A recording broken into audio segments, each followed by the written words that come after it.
一听接一句听，小伙子，你路走窄，你好，爹，今天喝什么？酸甜苦辣咸都不要，走了。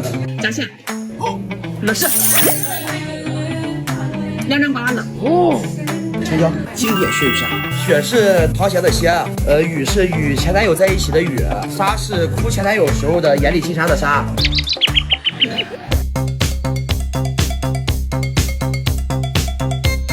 这个酒的颜色确实不怎么好，这不有甜味吗？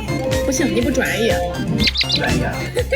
一听接一句听，小伙子，你路走窄，哪有不好酒？而且就是只做经典，亲兄弟不是亲兄弟，不能拿2杯多的酒给你做酒。所以说这杯酒你打算收我多少钱78元。打折呗。不好闻，不合格哈。今天这个酒我觉得可以不给钱。有品位吧？我太有品位了呀。野格博主。哎呦我的妈！没意思了，一点没意思了，不拍了。不能给熟人，下次还是得找不认识的调酒师。